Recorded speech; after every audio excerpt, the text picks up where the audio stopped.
Good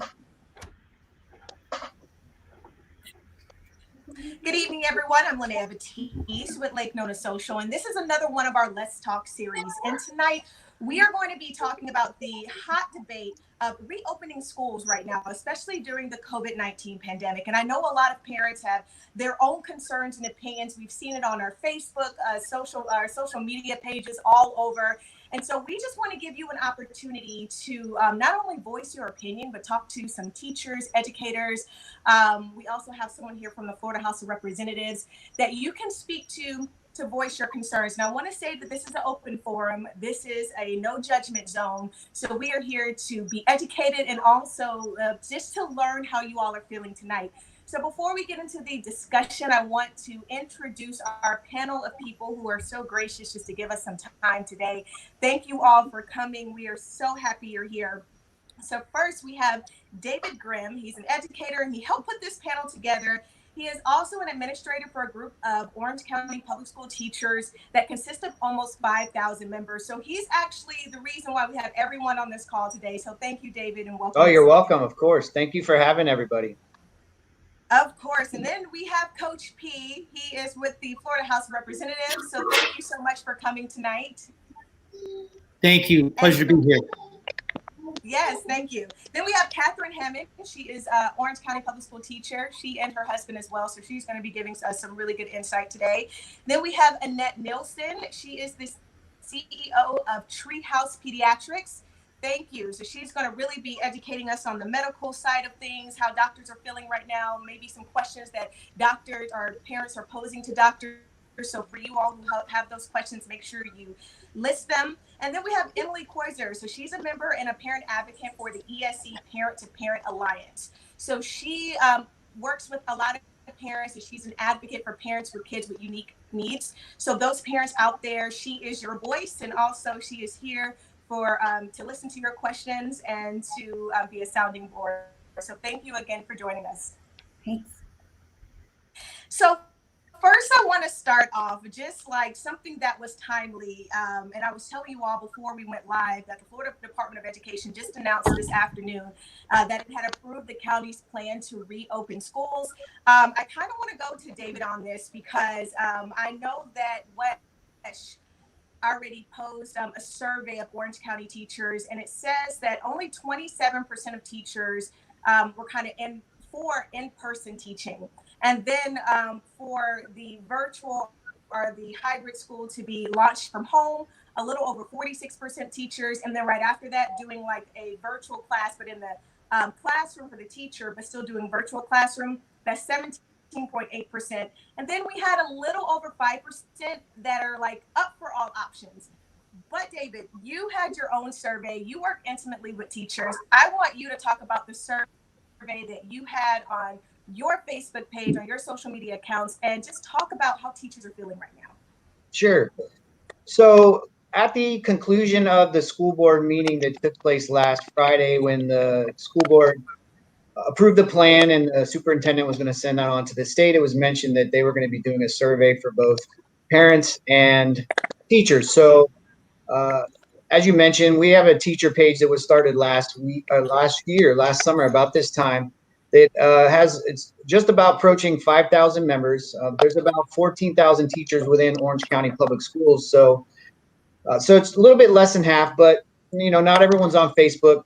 So I said, you know what, let's go ahead and do a survey to get a sampling and an idea of what the members of our Orange County Public Schools Teachers Unite page on Facebook felt about going back to school, or whether it be face-to-face, using Launch Ed, or maybe some other option like Orange County Virtual School and FLVS. So our results are about, I have them written down here. We had about 1,700, just over 1,700 of the teachers on the page respond, and 74% wanted to be a part of Launch Ed. So it's about 1,300 people.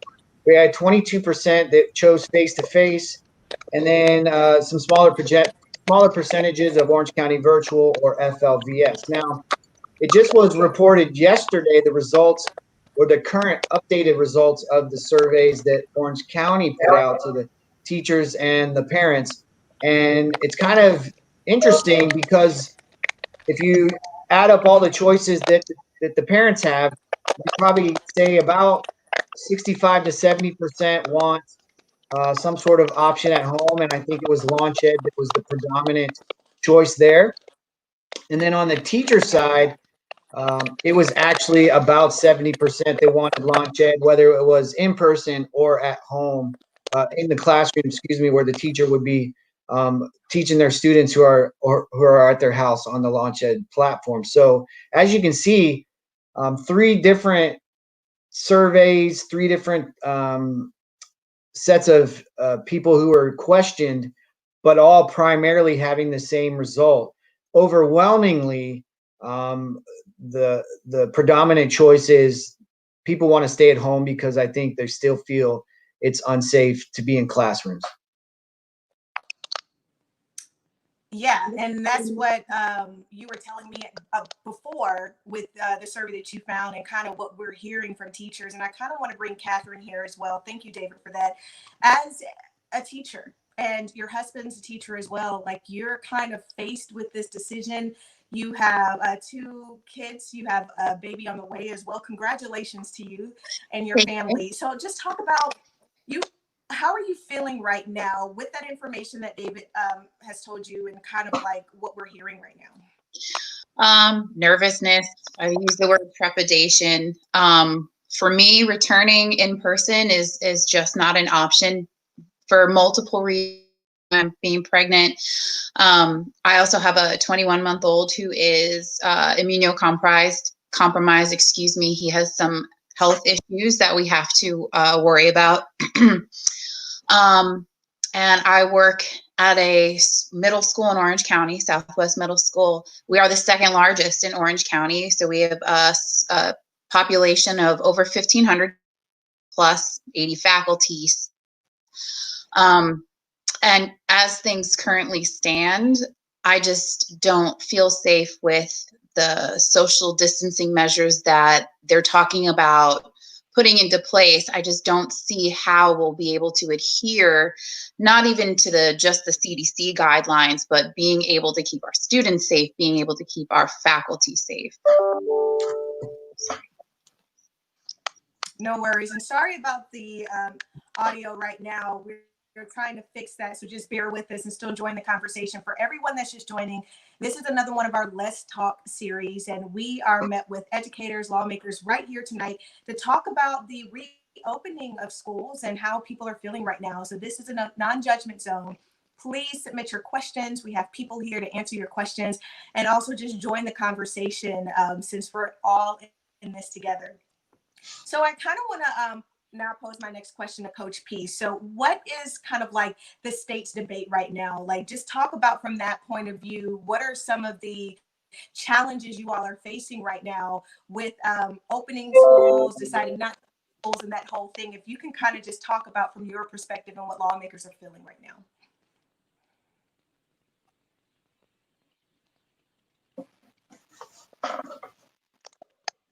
He's muted right now.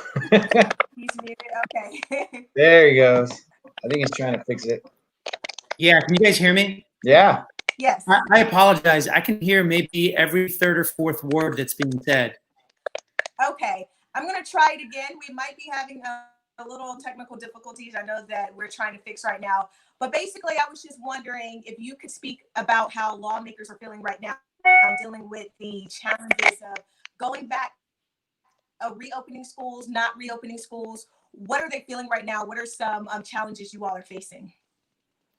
So I'm assuming you asked challenges we're facing in some of, I'll answer the question that I think you're asking. So first of all, I just think it's important for everyone to know that I am a teacher. I worked as a social studies teacher for over 15 years at Colonial High School and left the classroom when I got elected, but I still work for a school district. I now work for Florida Virtual School.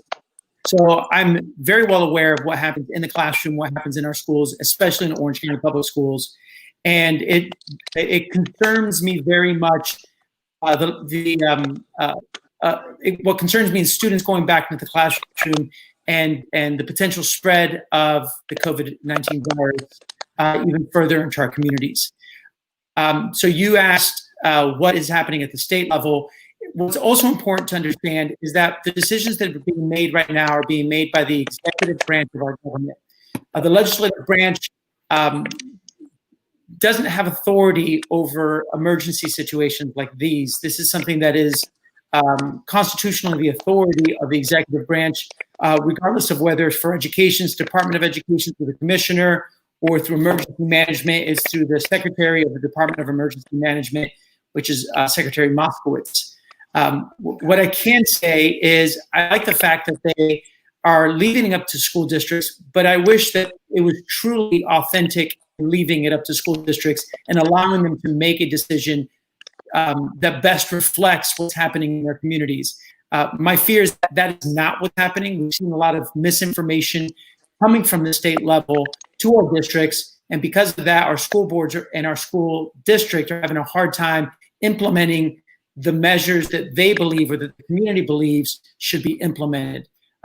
They pushed the start date back, but I think it needs to be pushed back even further, and there absolutely needs to be more of an emphasis on students staying home and teachers being able to work from home. And I see a lot of people shaking their heads right now. Before I get you all's reaction, we do have a question from one of our viewers. Do any of the teachers have insight into whether those teachers and admin at higher risk will be able to stay home to do online schooling, while those that feel safe and actually want to go in will be able to go in? So will there be, just to see if someone is higher risk, they can stay home and vice versa? Anybody would like to answer that? I'll be happy to answer that, and Kat can add something to it as well. But so I'll use today as a good example. The teachers union and the OCPS bargaining team met today, and they met from about 9:30 until about 4:30 throughout the day. And the topic of discussion was anywhere from the safety measures that are going to be taken at school. What are the responsibilities of the teachers? The calendar that's been set. Teachers were supposed to go back on July 31st originally, but they've since had it moved. School starts on the 21st, so teachers are in on the 13th. The 13th. And the goal for today's meeting, I think from the teacher's perspective, was let's establish when we're actually going to start our pre-planning period. And then also, how is it going to be determined who gets to stay at home, who has to do launch ed, who's going to do face-to-face. And because of the way the surveys are going, there's a large number that want to do the at-home launch ed. However, someone's going to have to go to school. Someone's going to have to be there face-to-face. So is it going to be a situation where those individuals who have health concerns, maybe they have children with health concerns, maybe they have family members who are at the house who have health concerns, are they going to be given a priority, or is it kind of just going to be, I don't want to say luck of the draw, but I think the goal of the teachers and their hope was that was what was going to be determined today. And to be honest with you, nothing was decided at the almost 9-hour meeting. And the next meeting's not scheduled till next week, I think Thursday, to be honest with you. And teachers were supposed to go back on the 31st. So a lot of uncertainty, and I think it's just aggravating and causing more and more stress for the teachers. My wife's a teacher, and we have our daughter that we have to consider, but we're supposed to make a decision by this Friday. However, we don't have enough information to make a good decision that's best for our family. And because you have that interesting factor of she's a teacher and we also have a kid at home. So I'll let Pat or someone else add to that. No.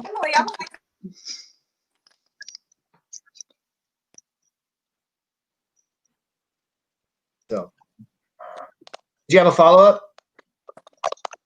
Yeah, Emily, we can unmute Emily. Yeah, I'm unmuted. I would say that parents have very little information as well. And we're in the same boat. We're being forced to make a decision in this vacuum of complete and total just no knowledge of how anything is going to be implemented. So there's these three options, which for some people aren't really even options, and we have to make a decision just based on our gut, based on a title. It's really unfair. And what's really alarming to me is that the school district could have been planning and doing these meetings since June. I mean, school finished June 2nd. They could have been getting together, having these meetings, having work sessions, and the first work session didn't happen till July 7th. So now we find ourselves up against the wall, everybody being forced to make decisions with no real information, and the governor saying, but you have to open. Kind of puts you in a rock and a hard place as an educator, as a parent. And Dr. Nielsen, I kind of want to bring you in on this because when we had our last Let's Talk series and we were speaking with a lot of doctors, a pediatric pulmonologist in particular was saying, you know, a lot of parents come in and they really don't have a choice, and they're kind of looking to the medical community to help them with that choice. What should they do? Should their kids go back? Or if they're teachers, like, you know, what should we do at this point? We're dealing with the novel coronavirus. It's always developing. So what would you like to say to that for parents that are concerned? And also, what are some tips that doctors are telling parents right now? I think there's a lot of information out there, and I think we're still learning. I mean, 6 months ago, we didn't even talk about Corona-19 because it didn't exist. So every day, every week, we're learning new and different things. A really great study came out of South Korea, though. And I think with this virus, you have to be a student of history. You have to look back because it started over in the area in the middle, in the East. So we have to look at them and see where they've come from. So I'm just going to read it for a quick second.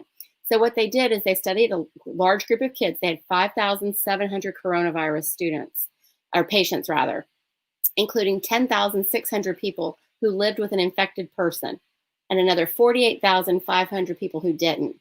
On average, 11.8% of people who shared a home with someone infected got COVID. The number rose to 18.6 in households with an infected person ages 10 to 19.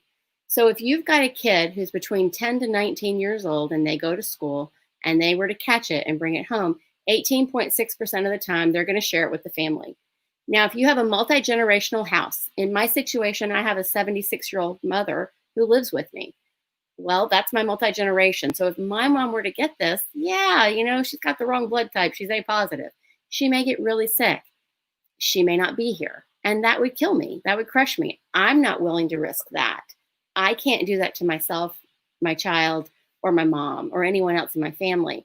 Now, there are other families that are not multi-generational. It may be a healthy mom, dad, one kid. But I think you have to realize, yeah, there's a good chance your kid's going to get it. No, your child may not have as severe as symptoms as, say, your 20-year-olds, but we've got some 15-year-olds that are really sick. We've got some 20-year-olds that are really sick. We've got 40-year-olds on ventilators. So I think you have to treat each family as its own unit. I shouldn't be the one saying, hey, you need to stay home, or making you feel guilty because I'm thinking you should stay home, because I don't live in your house. And yet, I think as a doctor, it is my responsibility to say, kids get it. Let's own it. You know, let's stop pretending that they don't. We've kept our kids isolated since March the 13th. So why do you think kids haven't been getting it? Y'all did a great job, parents. Proud of y'all. But if you look at the AAU basketball tournament that's been held for the last 2 Saturdays and Sundays, we've had a bunch of kids show up today and they're positive. So that's just a basketball camp, or basketball tournament rather. Wow. So own it. Kids get it. Just part of it. Yep. And if kids get it, they're going to share. They share everything. Yeah, and I think that that's really good that you brought that up, because I think this is what we were talking about before, that when this all came about, at first it was kids really don't get it. And then it became they don't get it as often or as much or as severely. And you just kind of showed us how they not only can get it, but how they can spread it to your entire household. Yeah. Can you also speak on just the psychology of it right now, what kids are dealing with? Because I know I have a 2.5-year-old. She's only in daycare, so she's not in school, but I already see the impacts on her. And I think that's also, you know, parents are already dealing with so much. So if I you can think kind of that's really speak on true. that as well. I think you have a lot of situations where parents have made a life and existence of not being good at sharing their emotions and not knowing how to have a conversation, a genuine conversation with their child about what's going on in the world. I think parents have to be able to sit down and they have to say, I am so sorry. The world changed. And I get that. And this has never happened in any generation. And since 1918, when we had the Spanish flu. And I think parents need to listen to their kids. And when their kids say, I'm angry, I hate you, I want to kill myself. Well, sometimes they might want to do that. But sometimes that really just means, Mom, I miss my friends and I'm sad and I'm mad. And can I go play with the kid down the street who I haven't seen in 2 months? So I think mental health has been an issue, but I think mental health was an issue beforehand too. We just didn't talk about it, and now we are. So in a way, that's a good thing that we are talking about it. We need to talk about depression. We need to talk about anxiety. We need to talk about kids that are cutting in their rooms. It's not just because of COVID that they're doing it though. Maybe parents are just seeing it more now because they're home. And before we continue on, I just want to take an account from everyone. Are you all hearing the popping sound? How's the sound in you all's in? Is it pretty? So what we're going to do right now, if everyone can just stay tight, stay with us, all of our panel stay with us. We're just going to log off for a minute. We're going to get the audio together because Dr. Nielsen, Kathyrn Hammond, Coach P, David Grimm, and Emily Quoyeser, you all have said some great things, and I don't want people to not hear it. So we're going to log off for just a minute, and then we're going to log back in. So just stay with us, give us about 5 minutes, and then we're going to fix these technical issues and log right back on, okay? See you all soon.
Okay, I'm on my earphones. Before I couldn't hear anything through my earphones, but does it sound better? You sound great on my end. I don't know if you can hear me. I can hear, I think that's David.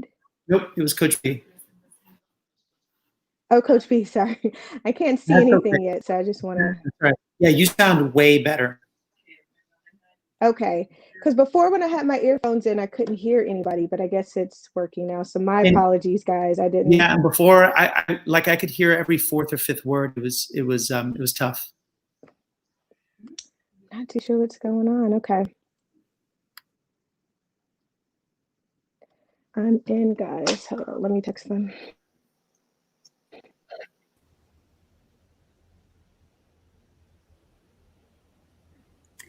I was hearing a lot of typing in the background. I'm not sure if Me too. one of the producers or somebody behind the scenes can mute themselves because all I hear is the clicking of keys. It's actually not a keyboard. I think it was Linnea's connection. Are we still live? Because it says we are. Oh. Hi. Yeah, actually we are well. So, well, I got dropped, so I don't even know what was said. Oh yeah. Do we want to answer some of the questions that are on here right now? You know what? Maybe we will. Okay, see, I want questions. Let's see. So I'm gonna scroll. I can read them out. I think a lot of them for you are for you, Dr. Nielsen. It talks about the masks, and do you have a recommendation, or is there a specific amount of time where it's too long to have that mask on? I keep my mask on from 8 in the morning till 5:45 when I walk out the door, between 5 and 5:45 p.m. You can wear it for 12 to 14 hours. Surgeons do it all the time. It doesn't drop your oxygen level. It gets annoying. You get dehydrated. At the end of the day, you're stretching your face, trying to make your face feel normal. Your spit is thick. Your sinuses get all dried out. But you can do it. It's hard for a kid. Yeah. It's really hard for a kid. Like for my son, for example, a lot of the ESC parents that I'm connected to, you know, there's sensory issues and just really behavioral issues when it comes to just having something constantly on your face. On top of the fact, just talk about any child, you know, who isn't accustomed to wearing something on their face day in, day out is going to be playing with it. So I'm concerned about what that's going to mean, not only for their health and safety, but the teachers as well, right? Because the teacher, in my child's case, again, he's in a self-contained ESC class, and a lot of the students there, you know, just they are in those classes because they need some help with social interactions, and they don't know sometimes the proper things that are allowable, not allowable, and it's gonna be a very, very unique situation. And I feel like teachers are almost going to have to take it on a case by case basis. But it's scary to think about, because the reality is kids are going to have their masks off. Mm-hmm. And will the teacher have the authority to say, get your mask on or go see the principal and get out of my classroom? Well, it's funny you mentioned that. I posted the counter proposal that the district's negotiating team offered today, and that was one of the topics that was on there. And it specifically stated that if there is an insubordinate student who will not keep the mask on, they have to take measures to try to get them to put it back on, but then they will have the opportunity to reach out to the administrative team to take care of those situations. So, however, I think the district, and don't quote me if I'm wrong, but I want to say that they're taking, instead of the CDC guidelines, they kind of struck through all the CDC guidelines. They're stating either their own policies and procedures or the policies and procedures put in place from the Orange County Health Department. And they have actually stated that if you're beyond 6 feet, that they're actually going to be okay, if possible, that you can be without a mask. So I would stay tuned for more information about that. That's not necessarily set in stone. I just remember hearing about it and actually seeing it in the document that I shared. I think one of the hardest things is that initially this was believed to be a purely droplet, you know, I'm going to cough on you, you're going to catch it kind of virus. But we know also, looking from previous studies done in Singapore and Shanghai, that it's actually airborne, based on how you can see in like the restaurant travel of how, like through the air conditioning of how people got it. So just being 6 feet away isn't going to do a good enough job if these kids don't have a mask on too. Right. So Dr. Nielsen, there was another question for you. It specifically refers to the flu and other viruses that are also super risky for multi-generational households or people with immunocompromised members. Can you comment on that? Is that something that could be escalated with COVID and the schools opening? You know, I think one of the hardest things is to realize this virus has only been around for 6 months. We don't have a herd immunity. No one's body's been exposed to it before, unless, of course, you've already had it.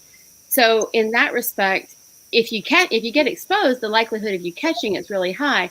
Whereas with the flu, you may have had it before, that grandparent may have had it before, they may have had a flu shot along the way. So they've got some immunity to it. You don't have that with COVID-19. You get exposed, you're getting it. Sorry, it's how it works. when you look at other viruses, you generally have some protection though. And so that's a good thing. But with COVID-19, you're kind of out of luck. So just Hey, have some more everyone, comments Oh, coming sorry, through. I'm Sorry, back Rene. now. You're good. All right. We got a No, host. okay. So I don't know what was going on with my You're doing audio, great. so I just wanted to exit out to make sure that everyone got to hear what you all were saying. While we get some more comments coming in, just for everyone that's joining us, this, of course, is our Let's Talk series, and we're speaking with educators right here in Orange County. We're talking about the reopening of schools in the time of this COVID-19 pandemic. And for those that are just joining us, I kind of want to, again, just circle back to the front. David, if you could please talk again about your survey, because I think that was really important. You surveyed teachers on that Facebook page, that group. Tell us about the group and tell us about those numbers and what do you think that kind of represents right now? Sure. So we have a teacher page on Facebook. It's Orange County Teachers Unite. It's something we started last summer, and within about 2 weeks, I think we had 4,000 members, and we're up to about 5,000 now. And it's just a page to keep the teachers connected, keep them informed, help answer questions throughout the school years, different topics that come up. And obviously, this year I don't want to say we're lucky enough to have this topic, but it's been a place where teachers can come for answers. So we did a survey that kind of went along with the survey that Orange County Public Schools put out, just to determine what the preference was for teachers. And it was probably about a 70-30 split, teachers wanting to stay home, whether it be through Launch Ed, but not being face-to-face with their students. And then, so again, 30% for that face-to-face, which kind of mirrors and matches the results of the Orange County Public Schools survey results. And there were some comments that were left in, and as parents talk about and teachers talk about their decisions and what's going to be best for their kids. Yeah. One of the things I've wanted to make sure that I always do is not judge anybody, because we all have different situations. We have different students. We have different work environments. We are not always going to have the same factors that are going to go into our decision making. And so the main thing that I've always wanted to do is just encourage people. When someone says, you know what, we decided to do Launch Ed, just be supportive and say, you know what, I'm so proud of you for making a decision what's best for your family. It's going to be great. And just know that you can't determine what each other choice is going to be, because we're all going to have a different choice. My family, we thought face-to-face, we're good to go. And over the last month, when these numbers in the Central Florida community started to ramp up, I started to say, you know what, I don't know if this is going to be a good idea. And as the week has progressed, my daughter has slowly started to say, you know what, I'm not comfortable. I don't think I can wear a mask all day. And I'll be honest with you, for those people listening in the panel here tonight, I don't think the face-to-face school environment is going to be what our kids are used to. It's not going to have that same feeling. They might have in their mind, they've been out of school since March. They have March, 10th in their mind as their memory of what school is like. It's not going to be that way come August 21st. And it might not be that way for the first 9 weeks or even beyond that. So I think you have to pick what's best to be the most successful. Not to mention, let's say you go face to face and in 2 weeks, they have to close schools down. Now I have to completely I have to transition and readjust as a student, as a parent, from face to face. Now I'm back Launch Ed, where if I start Launch Ed and things get better and restrictions are kind of decreased, now I go into the classroom and it's more of a natural environment where the kids can adjust easier. So you have to play that in your factor as well. So we still haven't decided as a family. We're waiting to the very last minute because we wanted to get as much information as we could. Well, we had a question that just came through. If someone could just answer this. What is the difference between Launch Ed and OCPS? That's all you, Kate. Oh, okay. Well, the biggest difference is that with Launch Ed, you are still connected to your home school. You're still connected to your child's teachers. You follow a live instruction schedule or a live bell schedule. And after 9 weeks, so if you commit to doing launch ed from home after 9 weeks, you're going to have the option to return face to face. And I don't believe for OCVS, you have that option too, I believe, the first 9 weeks. But if you are at Orange County Virtual School, you are a part of the Orange County Virtual School system. So you won't be connected to your home school. You commit to have that option too, I believe, the first 9 weeks. But if you are at Orange, I think there was a little playback there. So how is it going though? Like I said, I am a parent of a toddler, but how is virtual school right now? Like for those who have kids in there, or maybe Dr. Nielsen, if you spoke to parents, or Emily, maybe if you could speak on that, how is it going right now? Just overall. I think the actual virtual school is probably more effective than the distance learning. The distance learning was a stopgap measure. It worked beautifully in some situations. Some teachers seamlessly transitioned to it. Some kids did, some families did. Some had other issues. They had connection issues. They had issues with, getting online. They had issues with their dog barking in the background. I think OCVS had better skills at that point. I think coming at them this year, if our teachers have adequate time to prepare, Launch Ed will kick everybody's rear end in comparison to distance learning, and it'll be a great program. OCVS, of course, already has the set curriculum that's from the Florida Virtual School. So the one thing is that you just kind of have to know your kid and what's going to work with your kid, because they're all different. Yeah, and just to give a different perspective. So again, speaking for families who have children with special needs and learning disabilities, a lot of these children have IEPs, individual education plans, and none of these plans, except for face-to-face, work as an option for most of these children. I'm not going to say all, because there are some that can do virtual learning, but the majority of children who are in need of this extra and additional support, they can't do virtual. They can't sit in front of a computer. They need multisensory approaches. They need hands-on learning, which is what the school is supposed to be supplying. So when you look at virtual options, it's really not an option. So Launch Ed, Florida Virtual, Orange County Virtual, not options. So then you're left with the decision of, so do I yank them out of school completely and homeschool? What if I work? So now you're left with the final decision, which is face-to-face. But we have no idea if it's safe or not. So yeah. Families with ESC children have a lot of worrying to do right now. Rene, can I add something about the differences with the virtual school, Launch Ed, and yes, brick and mortar school? school? I was actually going to pose my next question to you. Yes, I can hear you. I think somebody said yes, so I'm going to keep talking. So virtual school, Florida Virtual School, Orange County Virtual School. Orange County Virtual School essentially is a franchise of Florida Virtual School. All 6 school districts have a contractual franchise with the Florida Virtual School. And Florida Virtual School has been around since 1996. It's data-driven. It's one of the top virtual programs in the entire country. And we actually have Florida Virtual School marketed through our global component all over the country. In fact, we're providing all the virtual content for the entire state of Alaska right now through their as they address their pandemic as well. And so what you experienced or what families experienced in March and April with the distance learning is not virtual school. They are not the same thing.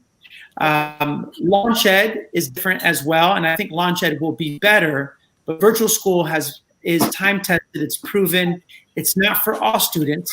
I wish the districts would have given the suggestion asking or recommending to parents that they sign up for at least one virtual class over the summer so they can see what it's like for their students in the event that we hadn't gotten through the pandemic, and maybe it's a better option at this point in time for families. And had they had the opportunity to do virtual school, whether it's Florida Virtual School or Orange County Virtual over the summer, they may have felt more comfortable with the decisions that they're making now. But it's important to understand that virtual school, real virtual school, is not Launch Ed, and it's not the distance learning that you had before. We have a question that just came through. A question regarding launched and Bell's schedule. Does it mean sitting on Zoom entire day? For example, if my son completed work faster than his classmates, does he need to stay on Zoom until 3 p.m. daily? From the way that I understand it to work right now, because there are so many questions revolving around launch ed, is that students would follow a typical bell schedule and they would be expected to be present in their classes at the time they would be present in school for those classes. I don't know if that means that the child has to stay logged on for the entire, 54-minute class. I guess it would depend if the teacher was going to do an actual live lesson, had a lesson taped, if there was any independent work in there. I would assume there was going to be some flexibility, but for the most part, they would be on a structured bell schedule. Got it. And I also, everyone that's just joining again, this is our Let's Talk series. So please answer your questions while we have our educators right here live. We're taking your questions as you post them. There's one thing that I heard a lot of parents talk about, and this is right when we kind of went on our COVID lockdown and people were trying to scramble to figure everything out with schooling. And I don't know if you all discussed this when I was trying to find my earphones, but what about those parents who may not have laptops, or they're still trying to figure this out, or parents who have to send their kids to school? Are there any talks? Like right now we're focusing on whether we should do virtual or not, or the launch ed. But what about those parents who say, that doesn't work for my home at all? What will be some of the consequences that they're facing, or what are some options they can do to make sure that their child is still educated, engaged during this time? And I think this is really why the governor, or actually the commissioner of education, wrote the emergency order, is for situations like this where you have families that just have no other option, and they have to send their kids to school. So what does that look like? It's really hard to tell. I think that's still a process that the districts throughout the state of Florida and probably throughout the country are trying to figure out. We continue to hear it's a fluid situation, it's a fluid plan, which basically means it's ever evolving. I did happen to meet with a school board member yesterday, and we kind of talked a little bit about, the school board requested a waiver from the Commissioner of Education to make the local choice to have the schools closed to face-to-face. That's probably not going to be granted from the Department of Education. And now we have locally, we have a lawsuit where there's a group of pediatricians, a teacher, and a parent who is trying to put an injunction in to not allow the schools to open face-to-face. So my question to the school board member was, what happens then? What if the injunction goes through? And so I asked her, I said, why can't we just open up each high school? You have, I think we're up to 21 high schools now, maybe even 22 this year, where they all are servicing a specific community. So I'll just use the Lake Nona community for an example. We have the elementary schools that feed into our two middle schools, and then we have Lake Nona High School. So why not utilize the campuses that are the biggest? You have the most classrooms that you could spread out the campus the most. You have the largest cafeteria. You have the largest courtyards. You have these big facilities that could service, whether it be students who, ESE students, students that, their parents have to work. Whatever the reason is that the student has to attend the brick and mortar school, now you have it all in one location. So imagine how well you could service those students, fiscally responsible. You would be able to utilize less workforce, I guess you'd say. You'd probably not have to require as many buses, because all of the buses would be going to the same location in a smaller area. They could maybe do some trips back and forth. And so if that becomes what happens when if the injunction goes through, there's got to be a backup plan. And I think having those high schools serve as the learning areas, or the learning centers, learning communities, whatever you want to call it, for each particular portion of Orange County would probably be a really good idea. Anyone have any reaction to that? Yeah, I have a reaction. I think we need to take a step back and think about this clearly. I think we're losing sight of something very important, and that is that we have a public health crisis. We're not talking about any typical school year. And we're not talking about the elimination of face-to-face instruction altogether. I think we need to be very smart about the decisions we make, and we need to stop pretending that we're the only ones that are experiencing this public health crisis, and it's not happening all over the world. In fact, it happened earlier in other parts of the world where we can learn from their mistakes and we can learn from their successes. And one of the things that's consistent from everything I've read is that if you try to open up too quickly, it's actually counterproductive to stopping the spread of the infection and the virus. And so think about it this way. First of all, the state of Florida opens up its schools before any place else in the entire country. Most communities in the country aren't opening up their schools until after Labor Day. So why are we in such a hurry to open up our schools, especially during a pandemic? Then take into account that if we wait until after Labor Day, we can take a look at what's happening real-time data. And if the numbers are still spiking, if they haven't decreased, forget plateau, if they haven't decreased, we shouldn't open. If we have to prolong the start of school by a month or 2 months, if that saves one life or two lives, I guarantee you that that is the most important stoppage in school for a short period of time that immediate family whose life was saved will ever experience. We're talking about teachers, students, community. We're talking about our economy. Our economy is not going to start back up until there is consumer confidence. There will not be consumer confidence anywhere in the world to come to Orange County, to come to SeaWorld or Disney, if all you're hearing in the papers or reading or watching on CNN is that we're leading the world in infections and in deaths. That's not going to spur any kind of confidence in anyone to come to our theme parks. We need to be smart about the decisions we make. Having a mandate to start schools, to have face-to-face was a bad decision. Doubling down on it is a bad decision. Forcing our school districts to open is a bad decision. Trying to figure out the safest way to open doesn't make any sense. There isn't a safe way to open if you're in a health crisis in your community. Just don't open. It's not that hard. Wait a month. And I think where the debate really comes in is that, thank you, Coach P, for that. We had some parents coming in, just kind of giving you cheers on that.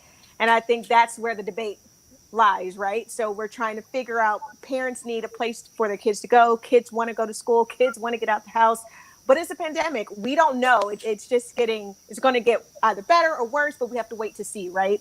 And Kathyrn, I want to pose a question to you that a lot of people were coming in and saying, and since you're a parent too, just like some of the other educators here, they were saying it's not going to work for teachers who are teachers trying to do this launch ed and also have kids at home that also have to be a part of programs. And you can kind of see how that can contradict itself for someone in your position.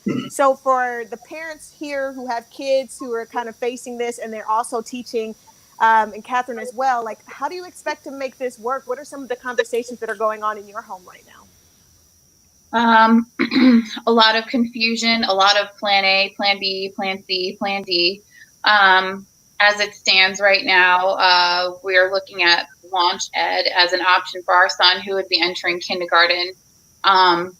Just because, like I said, just besides the overall safety concerns, you have to look at how you're going to mitigate, children's behavior when they're not only changing classes in the hallways. Busing is a whole other issue, which I'm glad David brought up. But I don't know what that's going to look like. I would love to work from home and be able to teach safely from home. I would love to do live lessons. The program I teach is highly collaborative, so tape lessons will not work for me. I need to support my students. But then how do I become a pseudo kindergarten teacher as well? So we've had to reach out to family and say, hey, if this is going to be plan A, can you come in and kind of assist us here? And we're very lucky that we have my in-laws around the corner. And to be able to do that and have a mother-in-law who used to be a teacher. So we're very lucky in that respect. When distance learning occurred, and I like to call it emergency learning because it was very much emergency learning more than it was distance learning. My husband, David, and I had to juggle. He would go live with his kids. I would take the toddler and my 5-year-old and kind of disappear for a little while. And then I would go live with my kids. We had to kind of structure everything around each other and what his students needed, what my students needed. So it's difficult.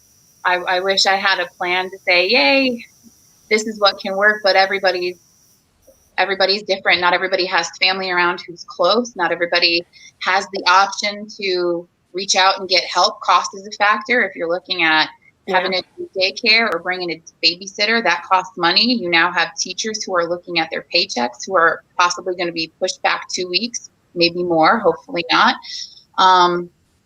So I don't know, but that's the discussion that's currently going on in our households. I think that's also when you have to ask the community to come in, and you need to be talking to the Boys and Girls Club. We need to get our churches involved. We need to get our community centers involved. We need people like the lady across the street from us today. She decided to resign from her position at a private school, and so she's offered to teach the kids on the street. I don't live in the Lake Nona area, even though I work there.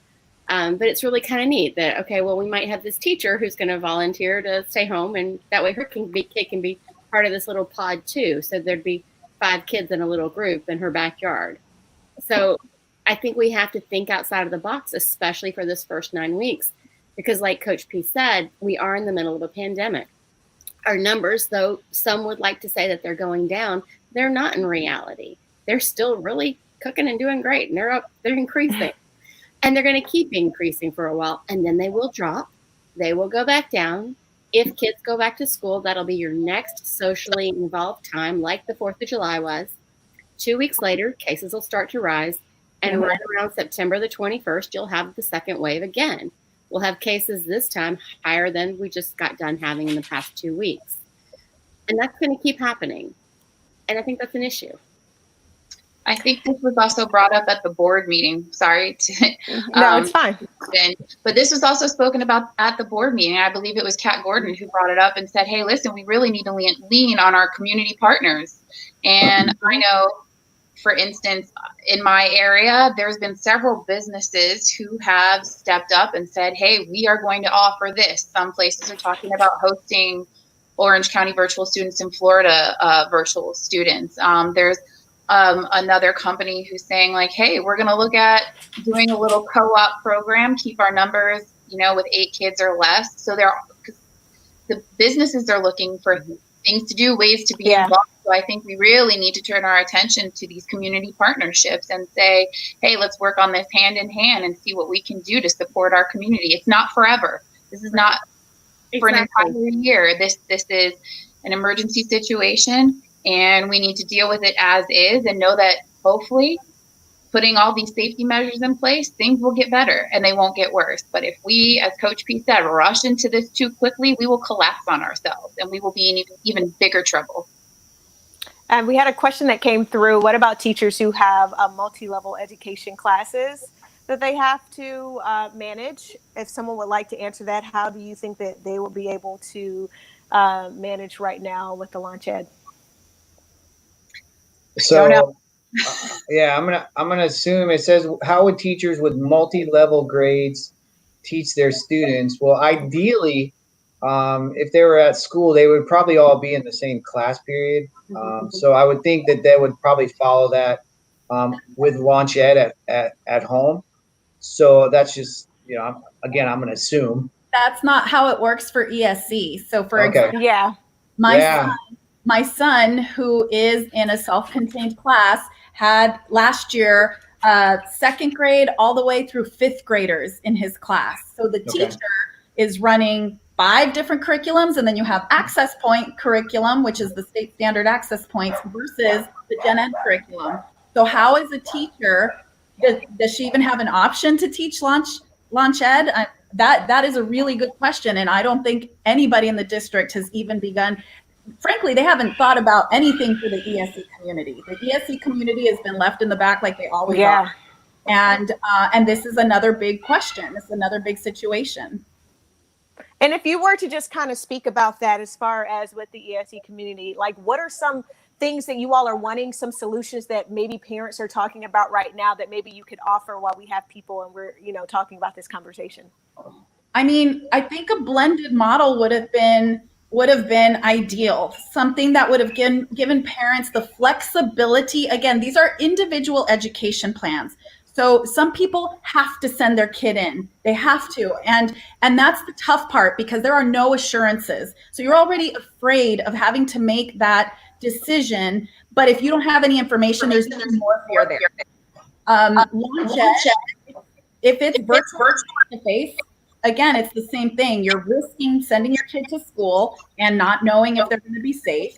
Or virtually, your kid doesn't interact that way, can't really learn. And Orange County Virtual School just last night started answering questions for ESE parents. They're trying to build something to support IEP kids, but Florida Virtual School isn't an option either. So again, the ESE community and these children who require even extra support, right? So what it takes my son twice as long to learn what a gen ed or a child who doesn't have developmental issues to learn, it takes my son 2 times longer. So wow. Now he's triple delayed, quadruple delayed because of all of this, and no answers from anybody. And I think that's a lot of parents fear, that when I'm seeing the forums come up, they're saying kind of like, how is this going to impact our kids down the line? Like the implications of all of this, which is something that, of course, none of us want.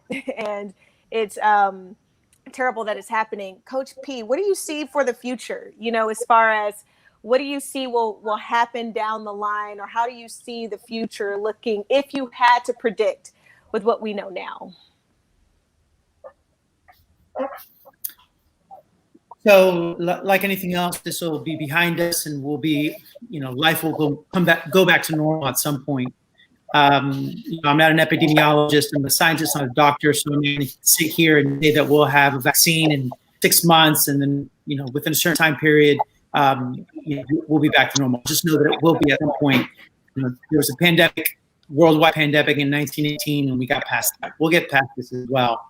I think we need to take a step back, like I said before, and not jump into things too quickly. If we prolong the start of school, it doesn't mean that we're not starting school. It just means we're starting it a little bit later. And if we're not bringing all our kids back and just bringing in some kids who may need some face-to-face interaction because they have an IEP that requires it, then that's a lot safer than bringing a lot of kids back. But my concern and my fear, if I am going to predict, is that if we bring back the majority of our kids now, that we're going to see that spike. We're going to have to close down our schools, because at that point, the county is probably going to go into phase 1, and they're going to require that all schools close down. But then they're also going to require a curfew, and they're going to require that businesses shut down. And you're not going to be able to have tourists come in. So my fear is that if we jump into this quickly, it's going to be worse for us in the short term than it would be otherwise. We had a question that came through just now. If we choose F2F and the school board decides it's not safe to open brick and mortar, do we automatically default to Launch Ed? Yeah, that's correct. So I saw a few people ask that question. If at any time the schools close, whether that because of like Coach P said, going back to phase 1, or if the school board decides, you know what, we're just not going to open. Whatever the case may be, it's gonna be we would be back to Launch Ed, and that would be for everybody, regardless of what they had originally chosen. Except maybe if you're in FLVS Orange County Virtual, you might potentially be able to stay there. But if you're a face-to-face choice, then you would be back to Launch Ed. And we had another question that came through, and we kind of spoken this before, but is there a contingency plan if the return does not work and they have to shut schools back down?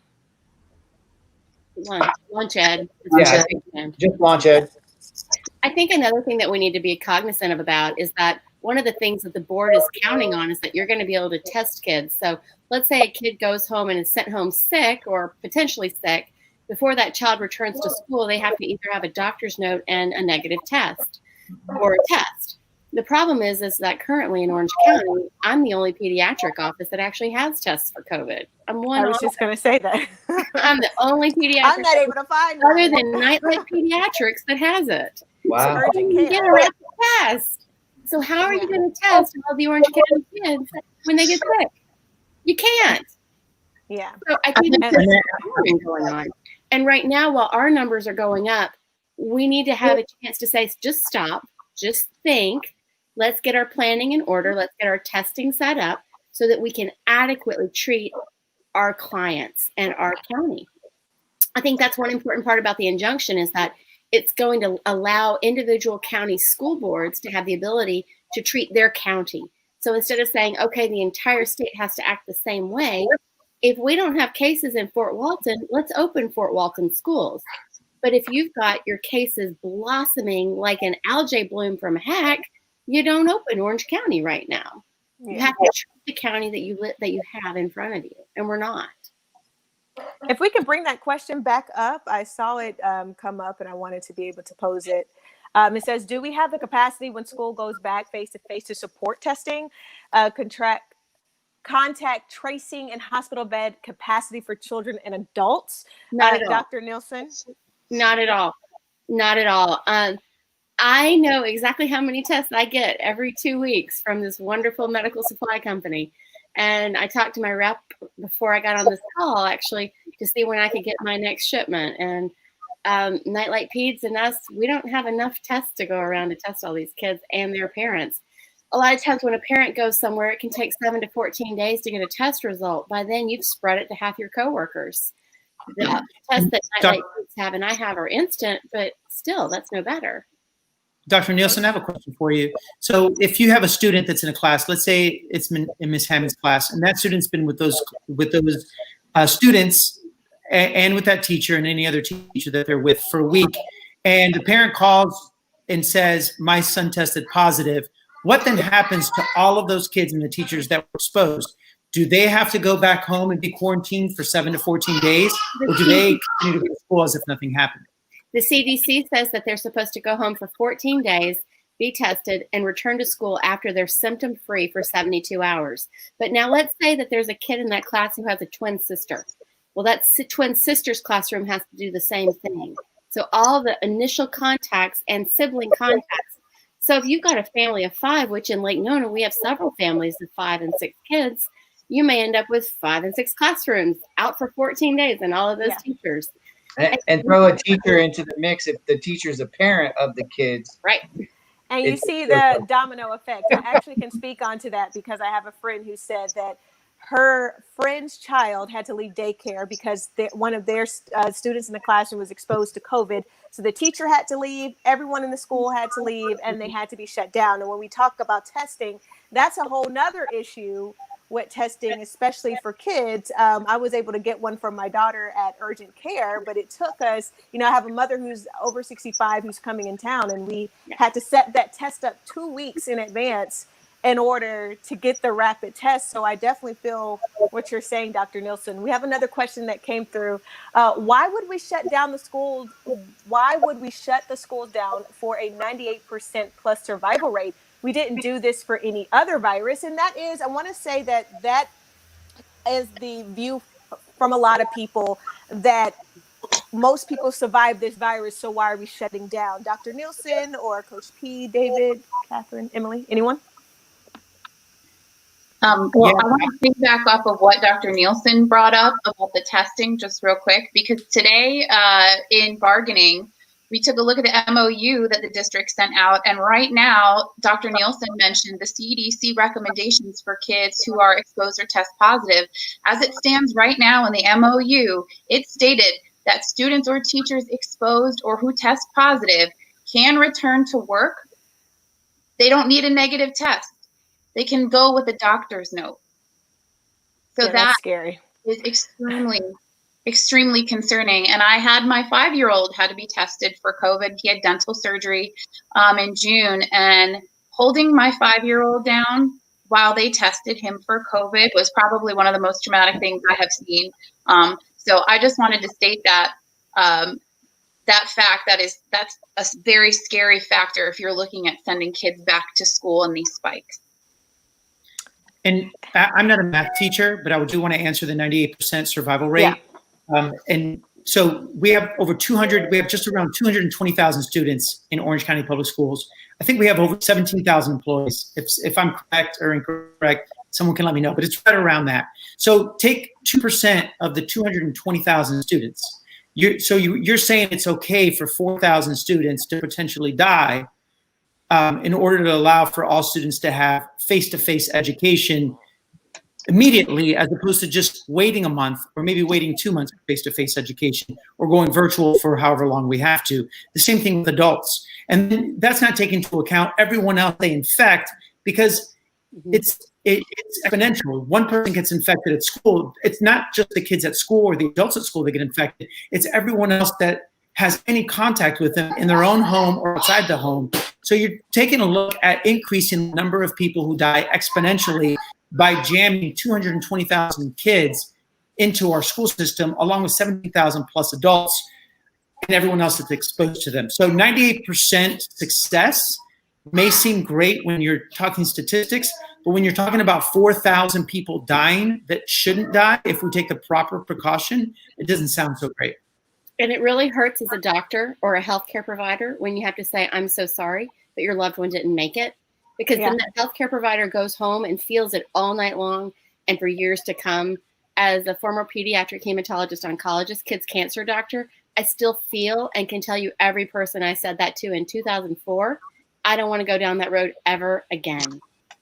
And I think a lot of people to speak to the 98%, you know, and Dr. Nielsen, you can kind of talk about this as well. But, you know, we, in the beginning, people were comparing it to the flu, but people die from the flu every year. Kids, unfortunately, pass from the flu every year. And I think people are concerned that there has been an overabundance of caution to this. I mean, I've seen the reports, I've seen people talking. And just again, so people know, why are we treating the coronavirus differently? And why are we doing this with our schools and we're taking so much care? If you all would like to answer that. It's because it's the unknown. It's a new virus. It's not a virus that we've ever had to deal with. So no one has innate immunity to it. No one has an immunity to it unless you've had it. And so with that in mind, no one knows how individual immune systems are actually going to respond to it. And we, quite frankly, are still learning how to treat it. I mean, 4 weeks ago, we didn't know that dexamethasone really did a great job and helped a lot. Remdesivir was not initially created for COVID. It was created for a whole nother disease process. And now it's being used for COVID. So, you know, you don't ever want to be the first person that catches a brand new virus. You'd much rather be the 20 millionth person when doctors have some clue of what to do. So the longer you can delay exposure, the better information we have to help people. And so if you just hold on and wait a little bit, give us a month, we'll know even more. But if you rush in, you're not going to know anything, and it's going to be a disaster, which is what we have on our hands now. And I So think before, keep going. we No, talked that's fine. about this earlier, but you know, just to piggyback on what Coach P and Dr. Nielsen are saying, and it's just a follow up to the question about the 98% and how 2% of the 250,000 people that are within Orange County Public Schools comes to 4,000, and traditionally that's our older population. It's people with underlying conditions, but it's not just about those individuals. It's not just about the kids at school. It's the kids, it's their families, it's their grandparents, it's the teachers who have kids at home that have underlying conditions. They have spouses with underlying conditions. Then they themselves have these issues. So, we get so fixated on, well, it's a small percentage and it's not really a big deal. But once you start putting that amount of individuals who can be potential carriers, be asymptomatic carriers, and I'm not a professional, I'm not a medical professional, but we're trying to prevent the spread. And I think that, it's just running a big risk. And again, this all goes back to everyone has choices. The unfortunate fact is the state of Florida, when it comes to the Commissioner of Education and our governor, they took away the choices of our school boards. And I think that, we need to have that local control and make those decisions on a local level, because as we've all said, all the communities are different. And, each of us needs to be treated a little bit differently or have the opportunity to at least make our decision.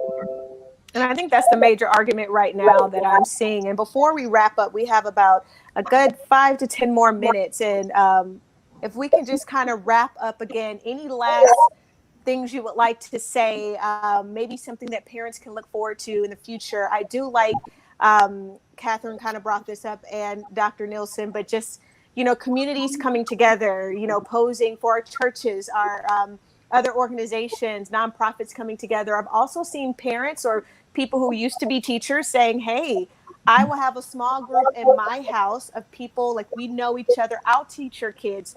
What are some things that we can do as parents to kind of help us move forward? And what is something we can hope for in the future? Rene, I want to add something real quick, just to piggyback off what Dr. Nielsen said earlier about this being a new virus, and just now learning which medications are working. Remdesivir is one of them. It's a life-saving medication that is vital to saving the lives of anyone who's infected with COVID-19. And just last week, the state of Florida, the Department of Health, ran out of all the remdesivir that it had in reserve. The hospitals have remdesivir, but as soon as the hospitals are running low, they reach out to the Department of Health, and the Department of Health sends them their ration of remdesivir. We ran out of it here in the state of Florida. The governor reached out to the federal government to try to get more. I'm certain that the governor is going to get it. I'm not sure if he's gotten it already. But think about that happening, us having a shortage of a life-saving drug like remdesivir at the same time that we bring 212,000 students back into a school, and we see a spike in the number of infections. Now, all of a sudden, our hospitals may completely run out of life-saving drugs, and now people, they're going to have to decide who they give it to and who they don't give it to, essentially deciding who lives and who dies. Mm-hmm. Kind of like what was going on with ventilators as well. Exactly. Right. So again, I'm glad you added that, because I think that also adds perspective of what we're dealing with out there. It's not just as simple as going back to school or not going back to school. It's about testing. It's about medicine. What do we have available? What are we learning? It would be terrible for us to go back and then we learn something else new about the virus that we're now trying to kind of backtrack and figure this out. So again, last moments, last words, something we can all look forward to and hope for the future, because we are in this together. So any last words from everyone here? I think it's important that we base our movement on science, awareness of your community and what's happening in your community, and making sure that your school system has adequate funding to take care of your kids once they get there. I think everyone needs to write their board member and make sure that they have all those things, that they know that their school has the funding. If your school does not have funding for hand sanitizer, for gloves, for toilet paper, for soap, for face shields, for masks, which, by the way, face shields really don't help unless you're going to get spit on. You still need your mask on too. But if your school doesn't have that, start shopping, because you're going to need it when you go back. Thanks for that tidbit about the face shields. I appreciate that. That's huge. Take care of each other. Be good. Emily? Emily's muted. Can we take Emily off mute? I'm trying to be courteous by muting and then I forget. But what I would add to what Dr. Nielsen just said is, I'm not waiting for the school district to provide anything for my son's class or for my school. I am calling my principal, I'm calling my PTA president, and I'm asking, what are we at my son's elementary school doing to prepare? I'm buying Lysol every time I see it. I buy wipes every time I see them, and it's not for home. It's to send to my son's teacher and to send with my husband, who is also a teacher. So I'm just not waiting, because I don't trust that this machine that has gotten going is going to stop. And we don't have options. We don't have options. Now I just have to solve for worst case scenario, which is to try and protect my son from catching it. Kathyrn? Like Dr. Nielsen said, my husband is a science teacher, so this house has science, and it should be science-based. But just like Emily stated, parent advocacy, teacher advocacy, don't let your letters stop at the board members. Take those letters to Commissioner Corcoran and send them to DeSantis, because these are the voices he needs to hear. OCPS, being the 8th largest school district in the country, it's a great school district to work for. We have the resources. You have 14,000 motivated educators who this summer, as soon as they could enroll in classes to learn more about distance learning and different learning platforms, those classes filled up in 3 minutes or less. You have a group of educators who have been asking the same questions you have heard reiterated here tonight since June. So call your school board, get on the phone to Tallahassee and reach out to community partnerships, because we can do this. It can be done. We have to be smart. And that's it. And no matter, and to reiterate what David said, no matter what learning platform you choose, I'm excited for your students to come back to school, whether it be face-to-face, whether it is over a computer. Educators are motivated and excited when it comes to student learning. We need to harness that and focus our energy on how we are going to make it work for every single student. We celebrate the successes. We celebrate different learning styles. Now let's put that in motion. David? Yeah, I mean, Kathyrn couldn't have said it better. But I think that the individuals, the groups, the board members, the district bargaining team, the people at the district level staff under the superintendent, like Kathyrn said, there's 14,000 Orange County public school teachers that are ready to just be unleashed to spread their innovation across our entire county, and they just need to get out of the way. They need to do what's best for the kids when it comes to the calendar, when it comes to making sure the kids are safe on campus. They need to give all the resources and opportunities for learning the LaunchEd platform, which, to be honest, nobody has ever used within Orange County. So they need to give them an opportunity to train. They need to allow them to start next week on July 31st, which is the scheduled plan for pre-planning for teachers, and give them an extra time between July 31st and August 21st to plan, to really learn the program, so the teachers can best serve the students of Orange County, because we have some of the best teachers in the entire nation, and they're just ready to show the parents and the community and the kids how amazing they are. And so I say to the district staff, and I say to the representatives of the teachers union, get out of the way and let these teachers show what they're all about. Coach P? I think everybody made great points, especially Emily, who said that she's not going to wait for the school district to make decisions. I think that's a great initiative and that parents should take. There are things that parents can be doing now within their own schools. They have relationships with their teachers. They have relationships with their principals. And they should be there to support each other, support other parents, support the students, support the teachers that they love and they respect, and support the administration as well. But at the same time, like Kathyrn said, write those emails to the commissioner, write those emails to the governor, let them know that you're watching, that the health of their kids and their teachers and all the staff that work at our schools are important to them as well. And we need to be making those decisions. But not just that, also write a letter to your county mayor, because the mayor decides whether we're in phase 2 or phase 1. And they need to make sure that there are individual families and people and lives that are being impacted by this inability to go from phase 2 to phase 1. So thank you all again for joining us. Everyone, this was our Let's Talk session about reopening of schools. I want to invite everyone to come back in a couple of weeks when we're kind of like still figuring out things, but maybe have some more knowledge. Maybe we can come back on.